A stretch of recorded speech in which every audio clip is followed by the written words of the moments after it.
विचारवान सौभाग्यशाली गुरुमुख सज्जन मंडली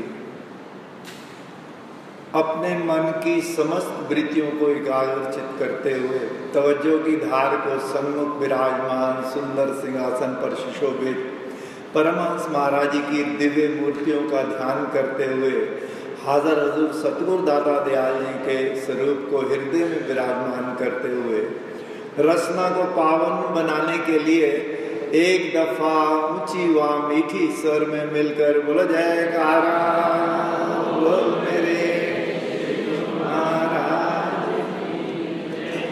सौभाग्यशाली गुरुमुखो, सर्वप्रथम आज गुरु महाराज जी के आपने इतने सुंदर मनोहर दर्शन किए। पूरा समय गुरु महाराज जी नेत्र खोलकर सबको निहार रहे थे। इस खुशी के उपलक्ष्य में सभी गुरुमुखों को लाखों लाख बधाई हो।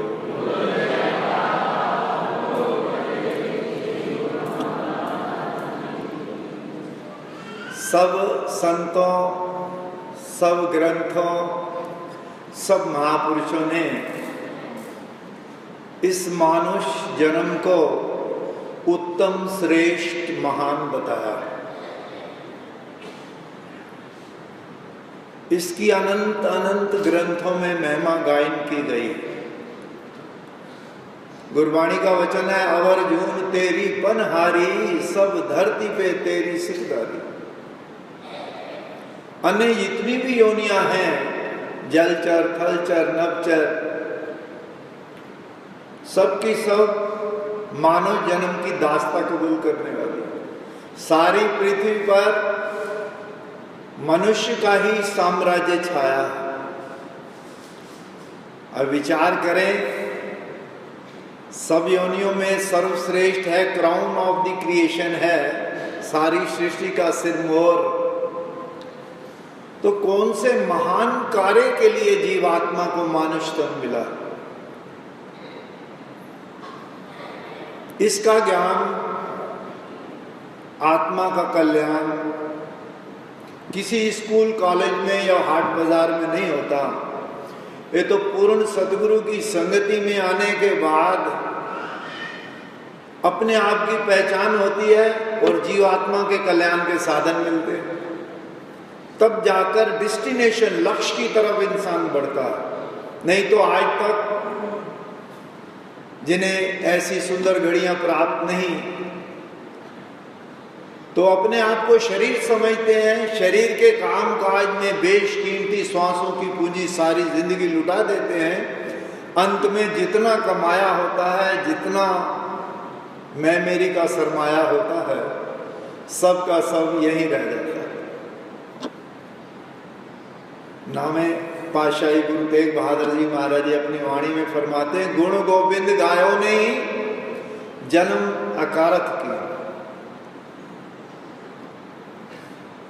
कि गोविंद के गुणवाद नहीं गाए, यानी अपने श्वासों को सतगुरु के नाम सुमरण ध्यान में गुरु दरबार की सेवा में नहीं लगाया, तो जन्म अकारथ किया, व्यर्थ चला गया जीवन। ये नहीं कहा कि अपना मकान नहीं बनाया, क्वालिफिकेशन का सर्टिफिकेट हासिल नहीं किया, बैंक बैलेंस नहीं बनाया, परिवार नहीं बढ़ाया, तो जन्म अकारथ की नहीं।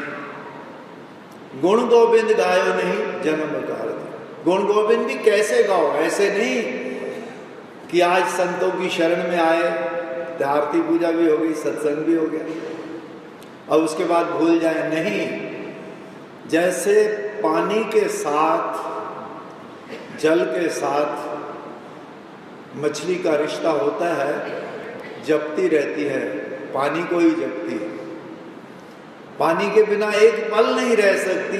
ठीक इसी तरह अगली वाणी, अगली लाइन में वचन फरमाते हैं नामी पातशाही महाराज जी, कहे नानक हरि भज मना जय विधि जल को मी। जिस तरह मछली पानी को जपती रहती है, ऐसे ही हमारा नाम के साथ रिश्ता हो। हाथ पैरों से काम करे, मना नहीं, मगर हर श्वास के डोरी में नाम के सुमरण के मोती पिरोते चले जाए, फिर हमारे पास वो सच्चा धन इकट्ठा होगा जो जन्मों से बिछड़ी आत्मा का परमात्मा से सहजे ही में मेल हो जाएगा। वरना संसार का धन जिसके पास जितना भी हो, वो सच्ची दरगाह में मान नहीं दिलाता, इज्जत नहीं दिलाता। गुरबाणी का वचन है, जिन्हीं नाम ध्याया गए मुशक्कत घाल, नानक ते मुख उजले केती छुट्टी नाल। जिन्होंने नाम की कमाई की, सहजे ही आवागमन का चक्कर समाप्त, और सच्ची दरगाह में जाकर मान मिलता है, इज्जत मिलती है, भगवान के चरणों में जगह मिलती है। और नाम से ही हमारे मन के अंदर के विकार जाते हैं, दूर हो जाते हैं।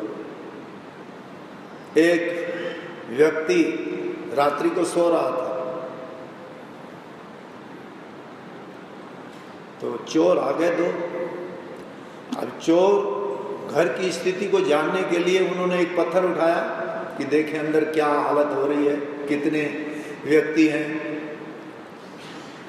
या सो रहे हैं, जाग रहे हैं। एक छोटा सा पत्थर फेंका अंदर, तो अंदर जो सो रहा था व्यक्ति था तो अकेला, मगर बड़ा सियाना था, अकलमंद था। उन्हें आवाज दी, ओ ठाकुर, ओ प्रदीप, उठो चेतन, ओ फलाने को भी उठाओ, लगता है बाहर कोई आया है। 3 4 5 नाम उठा लिए, चोरों की हवा बंद। चोर वापस उल्टे पैर चले गए। अरे इतने आदमी अंदर, हम 2 आदमी क्या करेंगे? अब थोड़ा विचार करो, झूठे नाम लिए उसने और सच्चे चोर भाग गए। और हम सच्चा नाम लेंगे जो गुरु महाराज जी ने बख्शा है, तो हमारे अंदर के विकार अपने आप दूर हो जाएंगे, हम ऐसे निमाणे हो जाएंगे, सहज ही भगवान को प्राप्त कर लेंगे। काम, क्रोध, लोभ, मोह, अहंकार, ईर्ष्या, द्वेष, ये जो चोर हमारे अंदर बैठे हैं, इन नाम सुमरण से सहजे ही दूर हो जाते हैं, फिर भगवान की प्राप्ति होती है। नारायण मैं सच कहूं, भुजा उठाकर आज, जे तू बने गरीब तो मिले ही गरीब निवास। जो निमाणा बनता है उसको तो भगवान सहजे ही मिल जाते हैं। ये नाम का प्रताप है, नाम की महिमा है। एक बार बाबा नानक देव जी महाराज जी के पास किसी प्रेमी ने कहा, महाराज जी नाम की बड़ी महिमा सुनी है, नाम की कोई शक्ति दिखाओ, नाम का कोई करिश्मा दिखाओ। तो बाबा जी ने कहा, सामने चले जाओ, एक कौवा बैठा है पेड़ पे, उसको राम नाम सुनाना और पूछना राम नाम की महिमा क्या है। तो गया, बोला तो कौवा तो मर गया, बस सुनते ही मर गया। वाह, ये कैसे बताएगा। चले गए वापस। महाराज जी, बाबा जी वो तो कौवा ही मर गया। तो चिंता मत करो, आगे जाओ, आपको एक गाय का बछड़ा मिलेगा, उससे पूछना। अब वो व्यक्ति आगे गया तो बछड़े को पूछा कि ऐसे ऐसे राम नाम की महिमा क्या है। तो बछड़ा मर गया। उन्होंने कहा, आप तो गौ हत्या लगी। बोला कि अब कैसे करेंगे। बाबा जी को बोला कि अब तो बड़ा मैं परेशान हो गया।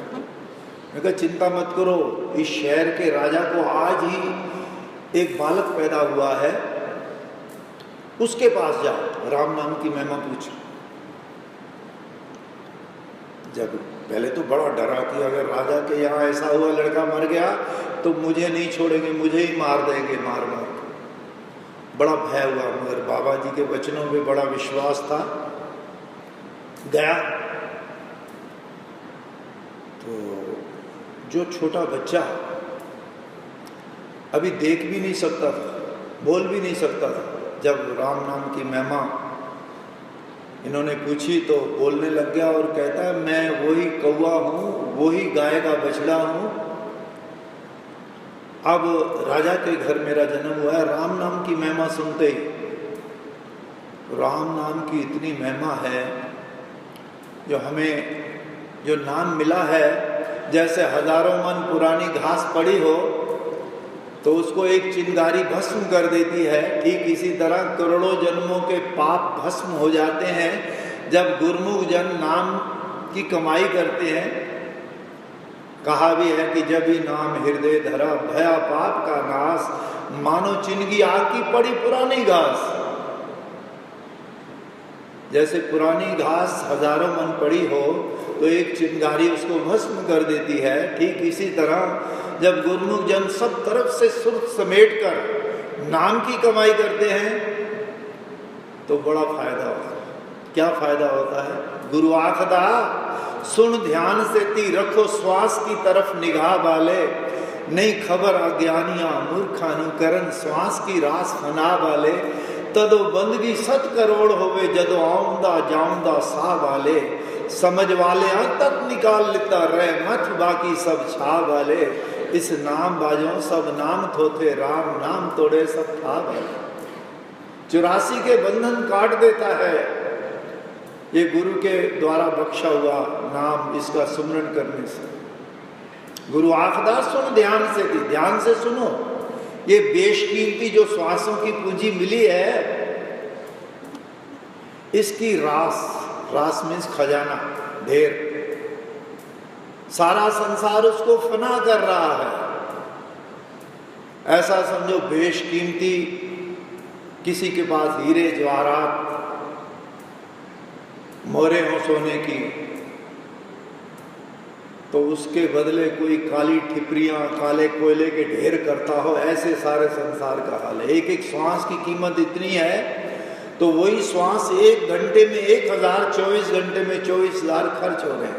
और पहली वाणी में अभी आपने सुना कि तदो बंदगी 7 करोड़ होवे जदो आऊंदा जाऊंदा सावा। एक इंसान के शरीर पर जो रोए हैं ये 3.5 करोड़ रोए हैं।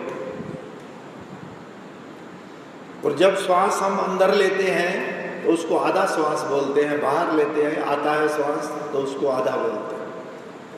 जब सब तरफ से सुरत को समेट कर केवल गुरु के ध्यान में और सुमरन में लगाते हैं तो हमारे रोए रोए से बंदगी की पुकार निकलती है। अब विचार करो, आधे श्वास में 3.5 करोड़ बार बंदगी करे इंसान और फिर आधे श्वास में 3.5 करोड़ बार बंदगी करे तो आने जाने के श्वास में 7 करोड़ बार बंदगी और 24,000 श्वास हो तो कितना फायदा हुआ। और जब इंसान की प्रैक्टिस होती है, दिन में काम करते हुए भी सुमरन करता है तो रात्रि को ध्यान भी गुरु महाराज जी का आता है, उनके ही नक्शे सामने आते हैं और श्वासों में भी वही नाम के मोती पिरोता चला जाता है, सपन में भी। तो उनका एक एक श्वास लेखे लगता है और उससे वो ऐसा समझो कि बेशकीमती नाम भक्ति का खजाना एकत्र करता है जो साथ जाने वाला है। बाकी साथ नहीं जाता धन, नाम रह जाएगा बाकी, बस खुदाए पाक का नक्श वो मिटकर रहेगा जो बना है खाक का। साथ तेरे जाएगा एक प्रभु का नाम ही, जिस दुनिया पर तू फिदा दर हकीकत है नफी। कर कमाई नेक बंदे ले प्रभु के नाम को, बंदगी मालिकी करके पाले इत्मीनान को। परम शांति इत्मीनान परम आनंद चाहता है तो मालिक की बंदगी कर, ये बंदगी वाला धन ही सच्चा साथ जाएगा। बाकी संसार के धन को क्या बताया यहाँ? नफी, नफी कहते हैं जीरो। ब्लैक बोर्ड पे मास्टर लिखाए, 1 शून्य लगाए 10, दूसरी शून्य लगाए 100, तीसरी 1000, 10,000, लाख, 10 लाख। डस्टर से एका मिटा दो, शून्य की क्या वैल्यू? कुछ नहीं। ऐसे ही सारा संसार शून्य है, जितना भी सामान है उसका साजो, केवल नाम की कमाई साथ जाती है। जाता तो उन कर्मों का फल भी है, मगर वो कर्मों का फल 84 ले जाता है और नाम की कमाई वाला फल गुरु के चरणों में पहुंचाता है। अब विचार करो, थोड़ा बहुत फर्क नहीं। मैं बहुत छोटा था, प्रातः समणी श्री श्री 108 श्री तृतीय पातशाही जी महाराज जी अक्सर वचनों में फरमाते थे, भक्ति करने से या भक्ति ना करने से लाख 2 लाख करोड़ 2 करोड़ का नफा नुकसान हो तो हम आपको कभी भक्ति के लिए मजबूर न करें। ये तो जन्मों का घाटा पड़ जाता है, युगों का घाटा पड़ जाता है। वाणी में लिखा भी है, फिरत फिरत बहुते युग हार्यो मानुष दे लई, नानक कहत मिलन की बरिया सिमरत कहानी। 184 भरमते दुर्लभ दया पाई, मोह निद्रा से जाग जरा प्रभु मिलन की बारी आई। सत्पुरुषों की संगत में जाके नाम भक्ति कमा ले, जन्मों से बिछड़ी रूह को अपने मालिक के संग मिला ले। 84 लाख योनियों के बाद आप विचार करो, एक एक योनि में कितने कितने साल जीना पड़ता है जीवात्मा को। 84 लाख गिनने में इतना टाइम लगता है और 84 लाख भोगने में तो युग बीत जाएंगे। अब युगों के बाद जो वस्तु मिली हो, आप देखो कोई सर्विस करता है तो उसका सरकारी सर्विस में फंड कटता रहता है। 30 साल की सर्विस के बाद इकट्ठा उसको 50 लाख करोड़ 1.5 करोड़ मिलता है, तो वो पैसा बैंक से दूसरे बैंक या ऑफिस से बैंक या बैंक से घर कितनी सेफ्टी से लाता है। मेरी कितनी 30 साल की मेहनत है, ये बेकार ना जाए, कोई लूट ना ले। तो युगों के बाद जो मानुष तन मिला हो उसकी कदर नहीं करनी चाहिए। कदर करने का भाव ये नहीं कि उसको नहलाओ धुलाओ, नए कपड़े पहनाओ, खूब खिलाओ, नहीं। ये तो इसलिए है संसार और शरीर कायम रहे। वो जिस काम के लिए मिला है वो काम मत भूलो। एक मुझे बात याद आ गई, एक व्यक्ति को 2 दोस्त गए, एक बहुत मोटा था, तो डॉक्टर ने बोला कि तुम भैया योगा करो, वॉक करो और बॉयल सब्जी खाओ 2 टाइम, 3 टाइम नहीं, तुम्हारा वजन कम होगा, नहीं तो चलना फिरना आगे बंद हो जाएगा। जिसने सारी जिंदगी तली हुई पदार्थ खाए हों और कभी वॉक नहीं किया हो, योगा नहीं किया हो, घर में बैठे बैठे ही बोले नौकरों को ले आओ पानी, ले आओ खाना, अब उससे वॉक कैसे हो? बड़ा परेशान। ने वॉक ही करना, चलो घोड़े पे करता हूँ। सुबह शाम घोड़े पे वॉक करे, बड़ा धीरे धीरे चलाए ताकि दचका न लगे। अब कुछ समय के बाद उसका दोस्त मिला, कहता वो फार्मूला जो डॉक्टर से सीखा था कुछ काम आया कि हाँ 10 किलो वजन कम हो गया मेरा 20 दिन में, आधे किलो की एवरेज आई। अगर लगते तो नहीं, वैसे ही मोटे के मोटे लगते हो। कहता मेरा नहीं, घोड़े का वजन कम हो गया ना 10 किलो, सुबह शाम उस पर जाता हूँ। अब करना तो अपना था, घोड़े का करके खुश हो रहा है, ये खुशी कब तक कायम रहेगी? आए थे जिस काम को भूल गई वो बात, क्या ले मिलेंगे राम सो खाली दोनों। युगों से प्रार्थना थी जीवात्मा की परमात्मा के चरणों में, क्या कि मुझे मानुष तन दो। मानुष तन को भगवान ने कर्तापन की शक्ति का अधिकार दिया है, मैं नाम सुमरण भजन भक्ति करके अपना कल्याण करूंगा। तो वो बात तो भूल गए। और महापुरुष परमात्मा रूप होते हैं, वो हमें इस युग में परमात्मा ही अवतार लेके आता है और हमें फिर याद दिलाते अपना काम कि आए हो जिस काम को कर लो अपना काम, दोनों लोग संवर जाएंगे, दरगाह में पाओगे मां। अपना काम यही है, भजन भक्ति की कर लो कमाई, जो आत्मा परमात्मा से मिल जाए सब दुखों से हो गया। आत्मा परमात्मा से तब मिलेगी जब हम महापुरुषों के वचनों पे चलकर, चाहे कहीं भी रहे, खाओ पियो खुशियां मनाओ, बात न भूलो एक।